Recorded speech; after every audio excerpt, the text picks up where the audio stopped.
हमने देखा शाहीन बाग के टाइम पे कितना लोग परेशान हुए, बेखौफ दरे गम मुकाबला किया, उन्होंने मुकाबला किया नाइंसाफी का। बीजेपी सबसे ज्यादा हम मुस्लिम महिलाओं को टारगेट करता है। हम किसी भी लोअर कोर्ट में मसाजिद और मकाबिर के सिलसिले में कोई मुकदमा नहीं लड़ेंगे। हुआ क्या, ज्ञानवापी में एक कमीशन बना दिया जाता है, कमीशन अभी अपनी रिपोर्ट नहीं सबमिट करता है। माफ करिएगा, अगर कंटेम्प्ट ऑफ कोर्ट है तो मुझे अभी जेल भेज दीजिए। ये नेशनल चैनल पर बैठ करके एक विश्व हिंदू परिषद का बैठा लिया जाता है, एक बीजेपी का बैठ जाता है, एक संघ का संचालक बैठ जाता है, एक मुसलमान को बैठा करके और जो उसका एंकर होता है वो भी मिल करके गालियां पूरी मुस्लिम कौम को देता है कि आरएसएस को 100 साल हो गए बने हुए, आरएसएस ने ये किया, आरएसएस ने वो किया। काम कर रहे हैं, लेकिन ये अच्छा वक्त है, सोचने का वक्त है और समझने का वक्त है। और उसके साथ एक आखिरी बात ये बोलूँगा कि जहाँ भी आप काम कर रहे हैं, कल भी मैंने बात कही थी, ख़वातीन के साथ साथ हमारे नौजवानों को आगे बढ़ाया जाए। हिंदुस्तान में 50 साल से मैं भी देख रहा हूँ कई जमातें बनी, बाद में वेलफेयर सोशल जमातें बन के रह गई। इस जमात का, इस काम का ऐसा हशर होने ना दिया जाए, बल्कि इसको जारी रखने के लिए इसमें से ज़्यादा नौजवानों को इन्वॉल्व किया जाए, नौजवानों को शामिल किया जाए। क्योंकि हम जहाँ भी देखते हैं नौजवान पीछे रहते हैं, या फिर कोई ऐसा भी हो जाता है जब कोई जमात बनती है, कोई ऑर्गेनाइजेशन बनती है, तो भी कोई सियासी जमात की चैन डॉग हो जाती है। इस पर भी ख़ास तवज्जो की जाए कि ऐसा इस जमात का जो होने वाला है ऐसा हशर ना हो। यही चंद बातें थी। शुक्रिया। है मैं खुद क्योंकि मीडिया बैकग्राउंड से मेरा ताल्लुक़ है, तो मैं समझती हूँ कि मीडिया एक इतना अहम, इतना इम्पॉर्टेंट प्लेटफॉर्म है। हम मीडिया से हमारे जितने मसले मसाइल हैं, या जिस तरीके से हमारी जो ख़वातीन हैं, हमारा यूथ परेशान है, हम लोग आपस में इत्तेफाक नहीं रखते, तो कहीं ना कहीं मीडिया एक ऐसा प्लेटफॉर्म बन सकता है जिससे हम लोग अपनी बात न सिर्फ हिंदुस्तान वासियों को, न सिर्फ तमाम जितनी तंजीमें हैं, चाहे वो पॉलिटिकल हो, गैर पॉलिटिकल हो, मुस्लिम हो, गैर मुस्लिम हो, उन तक हम अपनी बात मीडिया के थ्रू पहुंचा सकते हैं। तो आई बिलीव आज की जो डिस्कशन है उसमें कहीं ना कहीं मीडिया की एक बड़ी ख़ास एम्फेसिस है। क्योंकि मैं खुद भी इत्तेफाक से एक पॉलिटिकल ऑर्गेनाइजेशन से भी ताल्लुक़ रखती हूँ, आम आदमी पार्टी की स्पोक्स पर्सन हूँ। हम लेकिन यहाँ पे किसी पॉलिटिकल डिस्कशन के लिए नहीं आए हैं। We are all here for a bigger cause, and the cause right now is the cause that affects each one of us. हमने देखा शाहीन बाग के टाइम पे कितना लोग परेशान हुए। हमने देखा शाहीन बाग के टाइम पे जो एक बहुत बड़ी चीज़ सामने आई वो थी ख्वातीन की तादाद। हमने देखा, और इनफैक्ट सारी दुनिया ने देखा, चाहे वो ऑक्सफोर्ड यूनिवर्सिटी में उसकी कवरेज हुई हो, हार्वर्ड यूनिवर्सिटी में उसकी कवरेज हुई हो, इतनी बड़ी तादाद में ख्वातीन मौजूद थी और बेखौफ दरे गम मुकाबला किया, उन्होंने मुकाबला किया नाइंसाफी का, मुकाबला किया तमाम उन ऐसी लोगों का जिन्होंने उनके ऊपर ना जाने कितने कहर नहीं बरसा दिए। लेकिन फोरफ्रंट पे हमारी माशाल्लाह जो मुआशरे में जो ख्वातीन हैं, जो हमारी महिलाएं हैं, वो बढ़ चढ़ के उन्होंने आगे हिस्सा लिया। तो ये बहुत एक काबिल तारीफ की बात है।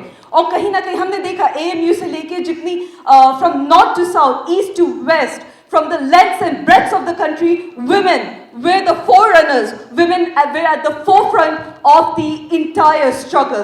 तो कहीं ना कहीं मैं आप लोगों से, जाहिर सी बात है, मैं बिल्कुल तजुर्बे में भी आप लोगों से बहुत ही अपने आप को एक अदना सी, बहुत ही गैर मामूली अपने आप को बिल्कुल महसूस करती हूँ। मेरी बहुत बड़ी खुशकिस्मती है कि इस मंच पे जहाँ पे माशाल्लाह इतने बड़े शख्सियात मौजूद हैं, वहाँ पे मुझे रिप्रेजेंट करने का, अपनी छोटी सी बात रखने का मौका दिया गया। मैं तहे दिल से शुक्रगुजार हूँ। मेरी कोई औकात नहीं है, मेरी कोई अभी पहचान नहीं है, लेकिन मैं सिर्फ आप लोगों से इतना चाहती हूँ कि ख्वातीन को आप लोग कहीं ना कहीं बढ़ावा दीजिए, उनको मौका दीजिए। हमारे माशाल्लाह मुझे बहुत खुशी है कि आज यहाँ पे हैं, तादाद में लेडीज़ मौजूद हैं। मेरी दिली ख्वाहिश थी कि इससे कहीं ज़्यादा होती।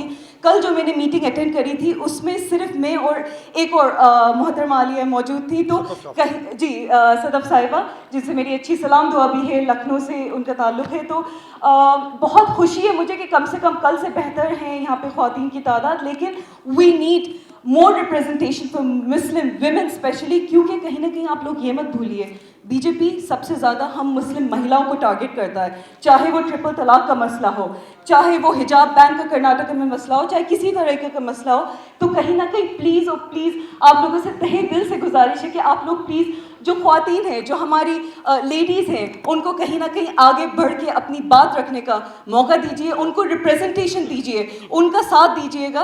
And at the same time मैं अपनी बात ख़त्म कर रही हूँ एक छोटे से शेर से कि अर्ज़ किया है, तू शाहीन है परवाज़ है काम तेरा, तू शाहीन है परवाज़ है काम तेरा, तेरे आगे आसमां और भी हैं, तेरे आगे आसमां और भी हैं, सितारों से आगे जहां और भी हैं, सितारों से आगे जहां और भी हैं, अभी इश्क के इम्तिहान और भी हैं, इम्तिहान और भी हैं, इम्तिहान और भी हैं। बहुत बहुत शुक्रिया। अस्सलाम वालेकुम। मेरा अपना सोचना है कि हम तमाम उलमाए दीन और यहाँ पर बैठे हुए दानिशवर हजरात को ये आज तय करें, अगर मुनासिब हो, हम किसी भी लोअर कोर्ट में मसाजिद और मकाबिर के सिलसिले में कोई मुकदमा नहीं लड़ेंगे, क्योंकि हमारे पास 1991 का एक्ट पार्लियामेंट का मौजूद है। आपको वन साइडेड जो फैसला करना हो कर दो, हम लोअर कोर्ट में बिल्कुल नहीं जाएंगे अपने किसी मस्जिद को, क्योंकि जज हजरात अपना बनाए हुए हैं। हुआ क्या ज्ञानवापी में एक कमीशन बना दिया जाता है, कमीशन अभी अपनी रिपोर्ट नहीं सबमिट करता है। माफ करिएगा, अगर कंटेम्प्ट ऑफ कोर्ट है तो मुझे अभी जेल भेज दीजिए, और वो जज साहब फैसला कर देते हैं कि वो जगह को सील कर दिया जाए जहां पे मुसलमान वजू करते हैं। अभी कमीशन अभी रिपोर्ट भी अपनी नहीं सबमिट करता। नंबर 2, हम रोजाना अपने मुस्लिम दानिश्वरों और उलमाए दीन को ये नेशनल चैनल पर बैठ करके एक विश्व हिंदू परिषद का बैठा लिया जाता है, एक बीजेपी का बैठ जाता है, एक संघ का संचालक बैठ जाता है, एक मुसलमान को बैठा करके और जो उसका एंकर होता है वो भी मिल करके गालियां पूरी मुस्लिम कौम को देता है। आइए आज हम तय करें कि हम उस किसी भी नेशनल चैनल पर डिबेट में नहीं जाएंगे।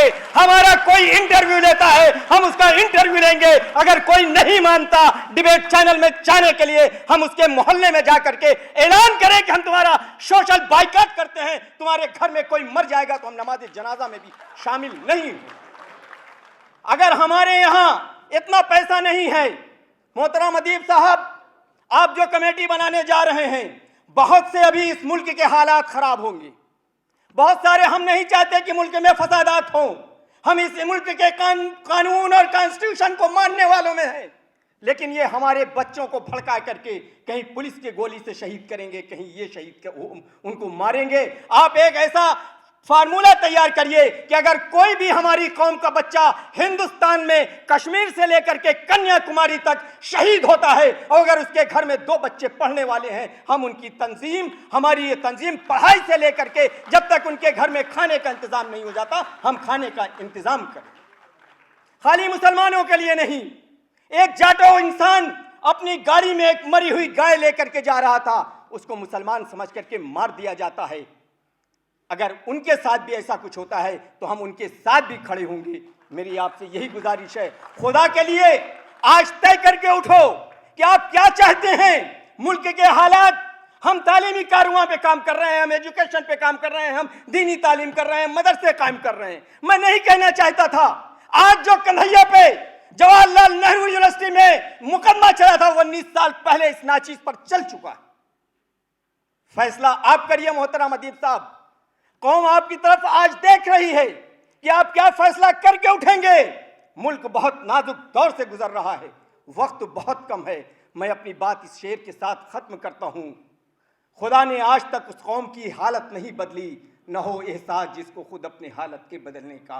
खुदा हाफिज। ग्रामीण क्षेत्र का रहने वाला हूं, बहुत सारी बातें इस तरीके के कॉन्फ्रेंस रूम में तय होती हैं, मगर वो गांव के आखिरी घर तक, आखिरी मोहल्ले तक पहुंचाने की जिम्मेदारी किसकी है, आज आपको ये भी तय करना चाहिए। बहुत सारे लोग आरएसएस की मिसाल देते हैं कि आरएसएस को 100 साल हो गए बने हुए, आरएसएस ने ये किया, आरएसएस ने वो किया। अगर आप कोई तंजीम बनाने की बात कर रहे हैं, अगर आप कोई संगठन बनाने की बात कर रहे हैं, तो आपको ये भी सोचना चाहिए कि आज तक इस मुल्क में जो हजारों संगठन और हजारों तंजीम बनी है, वो चली क्यों नहीं। आरएसएस वाहिद ऐसी जमात क्यों है कि वो चल रही है, और आपकी बनाई हुई तंजीमें क्यों नहीं चलती। मेरा मानना है कि हमारी बनाई हुई तंजीमें एक प्राइवेट लिमिटेड कंपनी की तरह होती हैं और चंद लोग उसके मालिक होते हैं। और जब तक वो चाहते हैं, जब तक वो संगठन और तंजीमें चलती हैं, और जब वो चाहते हैं वो संगठन और तंजीमें, गरज ये कि पार्टियां तक भी मुस्लिम क़यादत की जब तक चलती हैं जब तक उसके सरबराह और रहनुमा चाहते हैं। आरएसएस का नाम पूरी दुनिया जानती है, लेकिन आरएसएस के अगर 5 पदाधिकारियों के नाम के लिए मैं आपसे कहूं तो आप बता नहीं सकते, क्योंकि वहां किसी वाहिद एक आदमी का नाम नहीं चलता है, वहां संगठन का नाम चलता है। और हमारे यहाँ आदमी का नाम आगे चलता है, संगठन का नाम पीछे चलता है। इस पर विचार करना पड़ेगा। एक बात तो ये है। दूसरी बात यह है कि अगर इस देश के अंदर संविधान बचेगा तो देश बचेगा, और देश बचेगा तो मुसलमान बचेगा। इसलिए संविधान को बचाने की जिम्मेदारी हमारी और हमारी है। आपको ये सोचना चाहिए, आज एक सत्ता में बैठा हुआ एक तबका ये सोचता और ये चाहता है कि अदालतों से और संवैधानिक संस्थाओं से ऐसे फैसले कराए जाएं, अदालतों से ऐसे निर्णय कराए जाएं कि ये मुसलमान अदालतों में और संवैधानिक संस्थाओं में जाने को फिजूल समझने लगे और ये सोचने लगे कि अदालतों में जाने से कोई फायदा नहीं है, वक्त बर्बाद होगा। वो चाहते हैं कि तुम्हारा संविधान से भरोसा उठ जाए। वो ये चाहते हैं कि संवैधानिक संस्थाओं के पास तुम जाना बंद कर दो और तुम हिंसक हो जाओ और उनकी गोली का शिकार हो जाओ। तुम्हें हर हाल में उस संविधान पर भरोसा करना है जिस संविधान में इस मुल्क ने हमें रहने का अधिकार दिया है। और मैं आखिर में एक बात और आपसे कहना चाहता हूं। एक आधा मिनट की कहानी है। एक आदमी ने एक मुर्गा पाला। आधा मिनट की है, बस आधा मिनट की। एक आदमी ने, और आप सोचिए इस मेरी आधा मिनट की बात में आपको पूरा आज की कॉन्फ्रेंस का जुज मिल जाएगा। एक आदमी ने एक मुर्गा पाल रखा था और वो उस मुर्गे को काटना चाहता था, जीवा करना चाहता था, लेकिन बहाने ढूंढता था। उसने कहा मुर्गे से कि अगर सुबह को अजान देगा तो तुझे जीवा कर दूंगा। मुर्गे ने सुबह को अजान नहीं दी। मसलहत थी, अजान नहीं दी, जान बचानी थी, लेकिन आदत के मुताबिक उसने पंख फड़फड़ाए। अगले दिन को उसके मालिक ने कहा कि अगर पंख फड़फड़ाएगा तो तुझे ज़िबा कर दूंगा। अगले दिन को उसने पंख भी नहीं फड़फड़ाए, लेकिन गर्दन को ऊंची करके दिखाया। तीसरे दिन उसके मालिक ने कहा कि अगर गर्दन को ऊंची करेगा तो तुझे ज़िबा कर दूंगा। तीसरे दिन गर्दन भी ऊंची करनी बंद कर दी। चौथे दिन उसने कहा कि मुर्गा होते हुए तुझे अंडा देना पड़ेगा। उसने कहा कि ये तो बहुत कसमकस की बात हो गई, अंडा कैसे दूंगा। वो रोने लगा तो मालिक ने कहा क्या मौत के डर से रो रहा है। मुर्गे ने कहा मौत के डर से नहीं रो रहा हूं, इसलिए रो रहा हूं कि अंडे पे जान देने से तो बेहतर था कि अजान पे जान दे देता। तुम बाबरी मस्जिद पर चुप रहे, इसलिए 370 आई, इसलिए CRNRC आई। तुम्हारे इम्तहान लेते गए वो लोग और तुम खामोशी से हर जुल्म बर्दाश्त करते चले गए।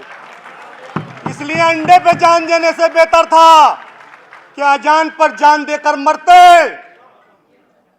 संविधान की रक्षा के लिए आज ये जो कदम उठाया है, हम हर तरीके से साथ हैं और संविधान ही हमें यहाँ अधिकार देता है रहने के लिए। मशवरे बहुत लोगों ने दिए।